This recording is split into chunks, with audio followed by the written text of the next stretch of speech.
गुजरात और हिमाचल चुनाव का रिजल्ट आ चुका है। एक राज्य में कांग्रेस तो दूसरे राज्य में बीजेपी का कब्जा हुआ है। लेकिन जिस बात की चर्चा जोरों पर है वो है गुजरात में बीजेपी की रिकॉर्ड तोड़ जीत। और ये जीत ऐसी कि विरोधी, राजनीतिक विश्लेषक और सभी लाल बुछक्कड़ों की हवा टाइट हो गई।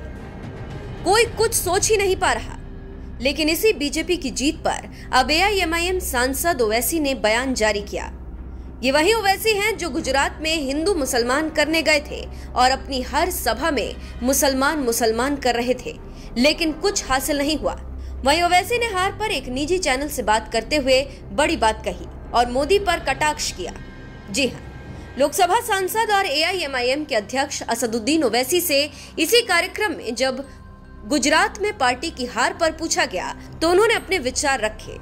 कार्यक्रम में बोलते हुए ओवैसी ने कांग्रेस को लेकर कहा कि मुसलमानों को कांग्रेस से रोमांस या इश्क अब खत्म करना चाहिए, क्योंकि वो बीजेपी को नहीं हरा पाएंगे। इसके साथ ही साथ जब एक और सवाल किया गया कि आपके साथ मुसलमानों का फुल फ्लेजेड रोमांस क्यों शुरू नहीं हो पा रहा, इस पर ओवैसी ने कहा कि मुझे भी एक तरफा इश्क है। मुसलमान कांग्रेस से जो मोहब्बत कर रहे हैं वो गलत कर रहे हैं। वो समझते हैं इन्हें वहां से कुछ मिलेगा, लेकिन उन्हें कुछ नहीं मिलेगा।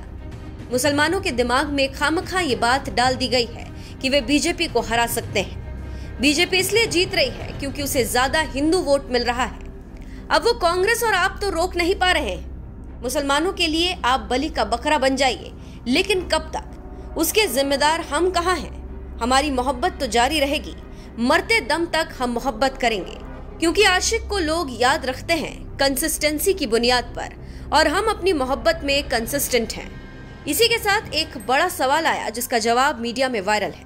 जी हाँ, जब ओवैसी से ये पूछा गया कि आखिर गुजरात में नरेंद्र मोदी ने कैसे जीत हासिल की, तो इस सवाल के जवाब में ओवैसी ने कहा कि मोदी भारत के हिंदुओं की दुखती रग को पकड़ चुके हैं और ये लोग समझ नहीं पा रहे हैं। मुसलमान को ये ख्वाब दिखाया जाता है कि आप इन्हें हरा पाएंगे।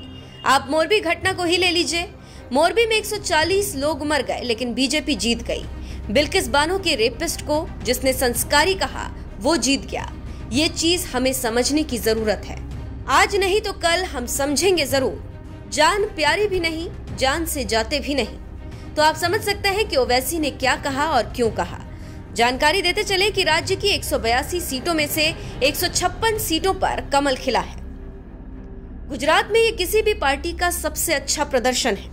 राज्य की करीब 86% सीट पर बीजेपी ने कब्जा जमाया। बीजेपी को पिछली बार से 57 सीटें ज्यादा मिली हैं। वोट शेयर की बात करें तो करीब 53% वोट बीजेपी को मिले हैं। पिछले विधानसभा चुनाव के मुकाबले इस बार बीजेपी के वोट शेयर में करीब 4% का उछाल आया। बीजेपी ने अपने शानदार प्रदर्शन से इस बार गुजरात की राजनीति से कांग्रेस का एक तरह से सफाया कर दिया है। ऐसा इसलिए कह सकते हैं कि सालों तक गुजरात की सत्ता पर राज करने वाली कांग्रेस मात्र 17 सीटों पर सिमट गई। कांग्रेस को 15% वोट शेयर का नुकसान हुआ है।